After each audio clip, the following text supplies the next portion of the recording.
Hey there, special educators, and welcome back to another episode of Teach, Test, Box, Inspire. I'm your host, Lisa Hollady, and today is an extra special episode because I have my very first guest joining me today. I am thrilled to introduce Kelsey Baughman, a dedicated and passionate educator who's been teaching in a special education school for the past 8 years, where 100% of the students there have special needs. Kelsey's wealth of experience and deep commitment to our students make her the perfect person to talk about today's topic, student advocacy.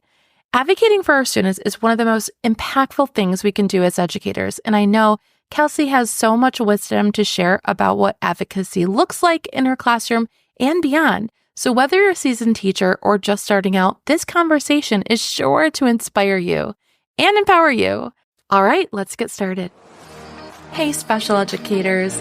Welcome to Teach, Test, Box, Inspire, the podcast dedicated to making your job as a special education teacher easier by making your instruction more fun for you and your students. Inside each episode, you'll learn how to get the most use out of your task boxes in the classroom. I'm your host, Lisa Hollady from Chalkboard Superhero, a veteran special education teacher passionate about empowering you with purposeful teaching strategies, helpful tips and tricks, and other classroom management tools that will help you thrive in your role. Let's get started with today's episode. Hi, welcome to the show. Hello, nice to be here. So basically, I want you to just start with who you are, who's in your classroom, what population you teach, kind of where you started, and from there. So go ahead. Sure. Well, my name is Kelsey Baughman, and I am a special education teacher, and I work at 100% special education school for students with mild to moderate disabilities. Most of our students, they'd be somewhere on the autism spectrum. Some would have ADHD, opposition defiant disorder, any kind of bipolar disorder, depression, any kind of emotional disability or disorder would be categorized in that emotional disorder. And they come to my school and we focus mainly on coping skills, things like that. They have the opportunity to go back to their district school should they want to. And I've been a teacher for 8 years. This is my 8th year currently, and I've been teaching 7th and 8th grade this whole time.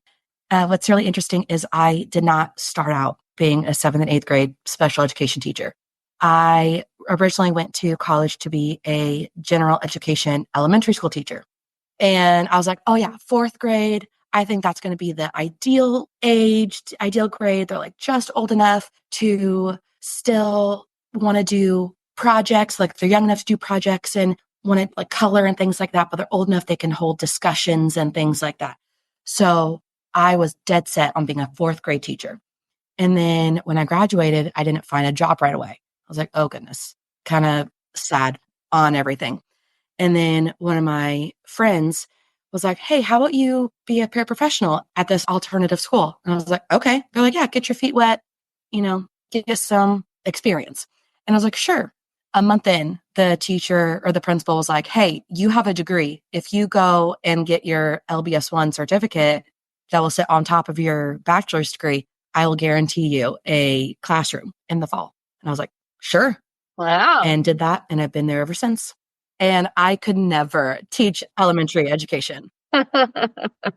Well, yeah. Yeah. And like, I love it. Wouldn't think that I'd be in an alternate education setting. I absolutely love it. Wouldn't think I would teach junior high. Absolutely love it. And I couldn't imagine myself anywhere else. All right. So tell me, so what's the difference between the alternative school and the public school setting? What does your school offer that's not really offered in the public setting? So we're still a public education school. We're free and appropriate public education, all that. But we are a smaller school setting.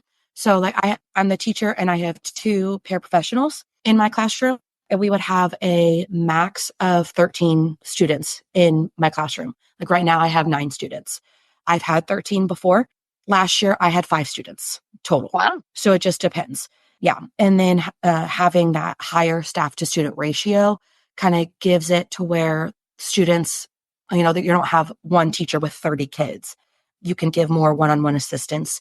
We've had students that have had a one-on-one assigned to them to where they need those schedules, or like the first in, the choice boards, things like that, where they would need a sensory break to go out in the hall on our sensory walk, or they can ask to go to our regulation room to take the sensory path, or there's like, I need to just be in this room sitting in the beanbag with the weighted blanket. And they're like, I just need a minute. Can you turn off the lights? I just can't be in my classroom.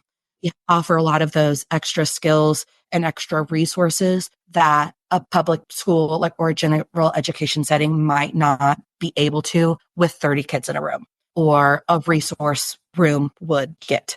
So we have those extra things that we can offer. Oh, I love that. Do you guys Yeah. collaborate with the school that they might be able to get back to at all? Yeah. So for sure, definitely in the annual IEP meetings, they're part of their team. So we talk about the reintegration process. Like if a student wants to go back to their district school, we talk about the coping skills that they need, what the social emotional goals, as well as any academic goals that they would need to achieve in order to return to their district school. We have students that they're like, I like this alternative education setting. They're like, I know I can't handle 30 kids. And they're like, I like only 6 or 7 kids. So for me, with 7th and 8th grade kids, that's when they're around 14 and a half, and they can start joining the IEP team and talk about it. So before their IEP meeting, I will sit with them. They're like, and I'm like, here's your goals. Here's your average of what you've done over the last year. What do you think? Your percentages, you met this at 80%. What do you think? Should we go up higher, 85? Or, you've done really good here. Should we go up to 90? Or we talk about their percentages and they're like, oh yeah, I think I should go up here. Or I struggle with this here. Can we stick this at 80? Or, I fully immerse them into their IEP so that they can advocate for themselves. I have a student who their IEP is coming up and they're like, I don't go to my meetings. I'm like, you're invited now, man. You can come. And they're like, I don't want to go.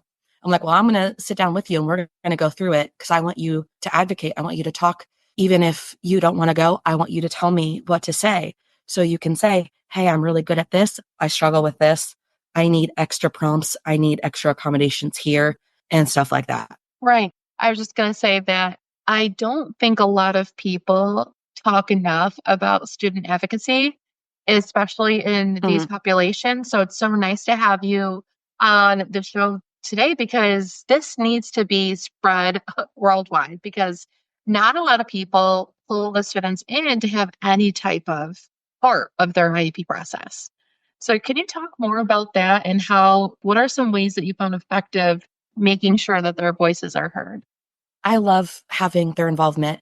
And I've seen students in my 8 years go from, I don't want any part of it, to my first year teaching. I had a student that was the shyest student stand up and go to every single person, shaking their hand, saying, I'm so and so, welcome to my meeting.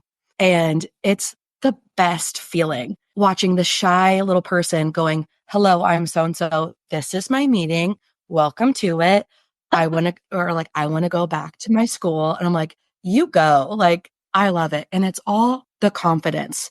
And it's going to like of the you can and giving them a voice because their first 13 years, it's them being told what to do. And I feel like my job going from middle school to high school, I mean, and you can start it when they're younger too, is just showing that they can have a voice too. And it's not being a disrespectful voice. It's not being, defiant, but it's sharing your opinion. Right. I love the sayings like, you can have your say, but you might not always get your way.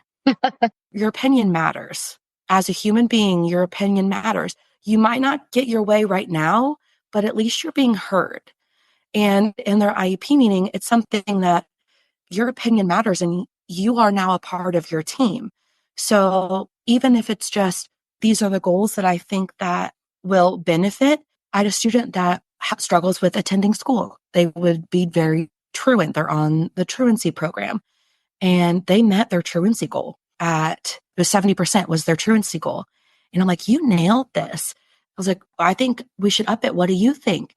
And they're like, yeah, let's bump it to 80%. I'm like, all right, that means we have to be at school more. And they're like, I think I can do it. And then I I told love them, I'm that. like, yeah, I was like, you only missed 6 days of school this quarter. And they're like, only 6? I thought it was way more than that. And this was a kid who would miss weeks of school at a time. And I could see how proud they were of themselves for actually enjoying school and coming to school. And that just shows they're taking ownership for themselves I love that and so much. including them in that process. Now it shows, okay, I bumped it up to 80. Now it's on me. I bumped it up. So now I got to be here. And so it's just adding them into it. Same thing with their transition plan of what I want to do after graduation. I know not all districts have like a pre-vote coordinator or a career coach, but just asking what they want to do, finding surveys online, ask what they want to do when they graduate. Do they want to live on their own? Do they have the skills to live on their own or with a friend? Or not everyone wants to go to college after high school, and that's okay. Do they want to do a trade school, continuing ed, a certificate? And then how we as educators can facilitate that or advocate for that.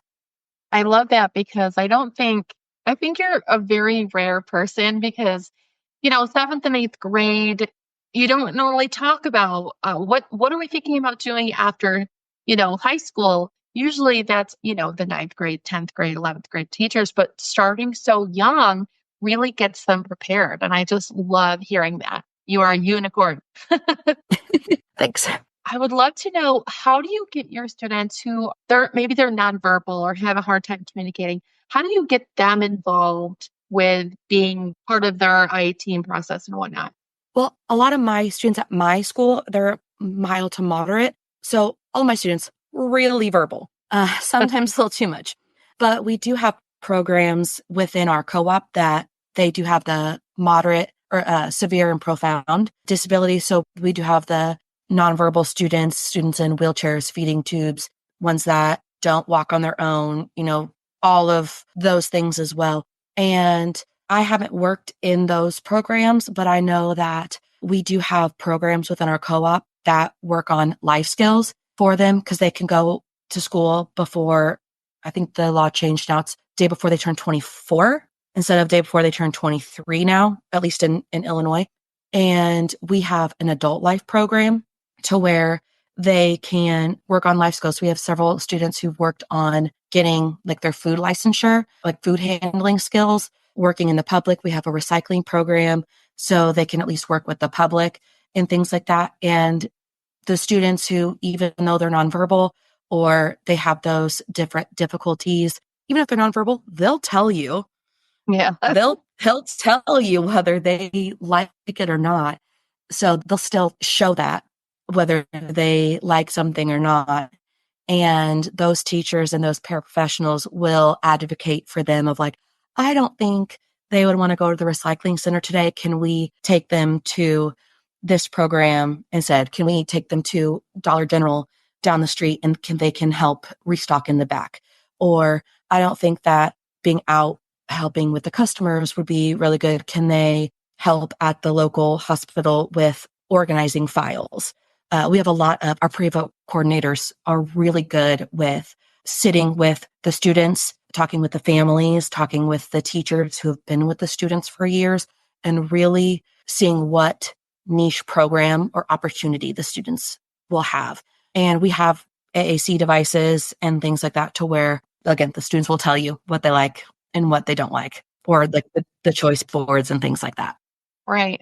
Well, I was teaching high school last year, and I think that we did a lot of pre-vocational training, but we never were lucky enough to have a coordinator. So we had to do a lot on our own. So I feel like that should be something that every school has. That would be amazing if we didn't have to do the double duty, but that does sound amazing for students who are like on that life skills track. All right. So, Kelsey, what is the biggest challenge you faced as a special education teacher, and how did you overcome it? The biggest challenge I've faced is probably parent involvement, I want to say.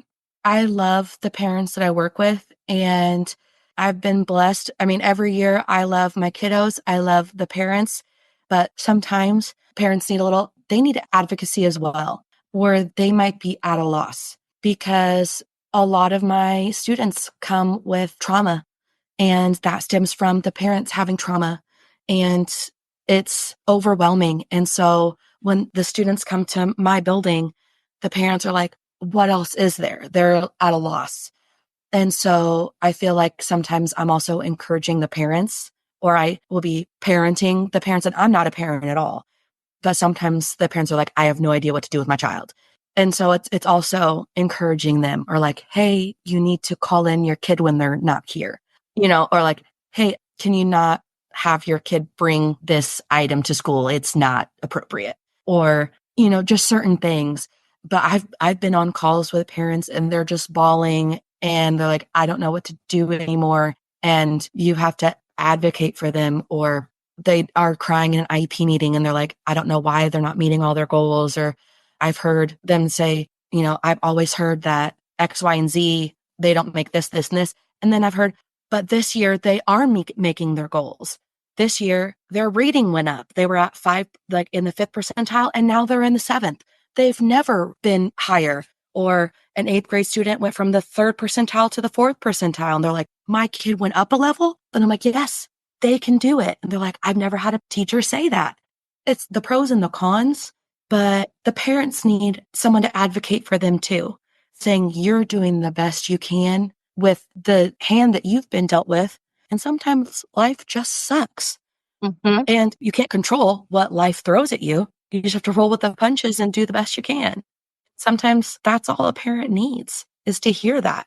Right. And sometimes parents don't want to hear that. Or sometimes that's all a parent needs to hear.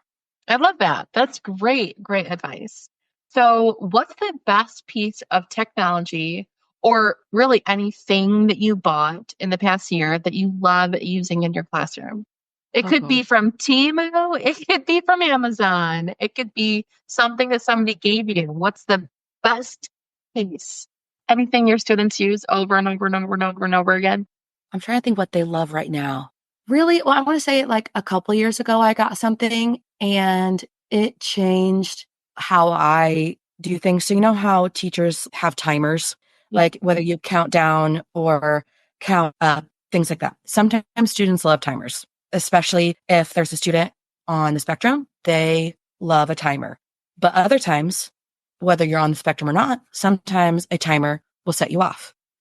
Or they'll get fixated on, this is how much time I have left, whether it's a sand timer or a timer that counts down. They're like, oh my gosh, I only have a minute left. And they only focus on that and they don't get anything done.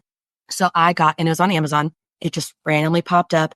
It's a light timer. I just needed to find something that didn't count down. It's a light timer. And it looks like a moon almost. And you can also use it as a night light.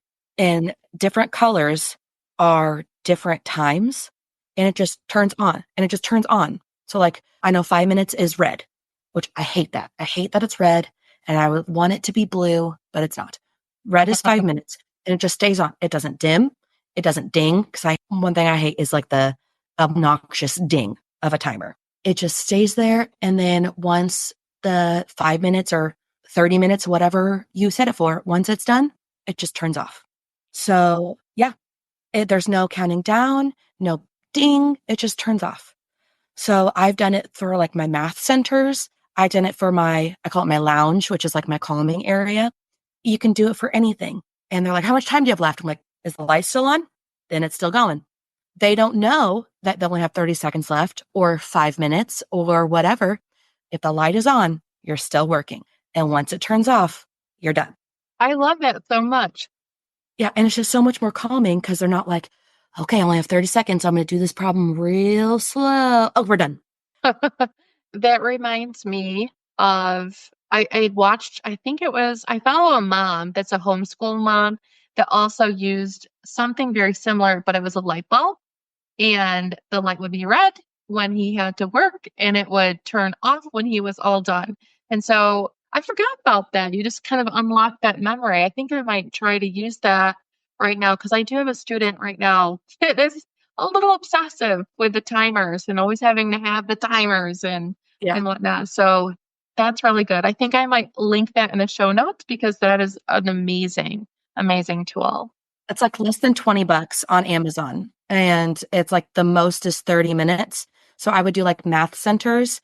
And then I would do 30 minutes. They would have like independent work, like the task boxes, things like that with me at the table, things like that. And I was like, oh, lights off, everyone switch, and then turn it on again and then go. I love that. That's so great. All right. So we're going to wrap up the interview with some final thoughts. Can our listeners connect with you in any way? Do you have social media where they can follow you or anything like that? I do. I'm a teacher TikToker. Oh, I will say. I am. Is it a special name? It's my name. It's K Baughman 92. Okay. So that's me. I will on there. Link that in the show notes. Yes. And then if they want to get a hold of me on through email, they can use my work email, kbaughman@easy.com, EIASE. That's our co-op.com. And I'd be happy to answer any questions. I love talking about student advocacy, talking with parents. I love to sandwich phone calls where I always love to start with something positive. Yeah. Anytime I talk to a parent, they're like, what'd they do now? I'm like, no, I'm talking about something, or just sending positive notes home but just positive calls. Right. They're like, oh, they didn't do anything bad. Like, no, just calling to say they had a great day. More people need to do that. I think there's just a lot of people have the excuse of, I just don't have the time. Sometimes you need to make time. Yes. Even if it's 2 minutes, make the time at the end of the day. Right. All right, Kelsey, do you have any final thoughts before we wrap up?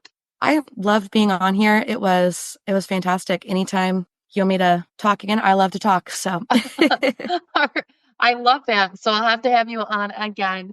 Well, thank you so much for joining us. Sure. All right. Have a good one. All right. Thank you.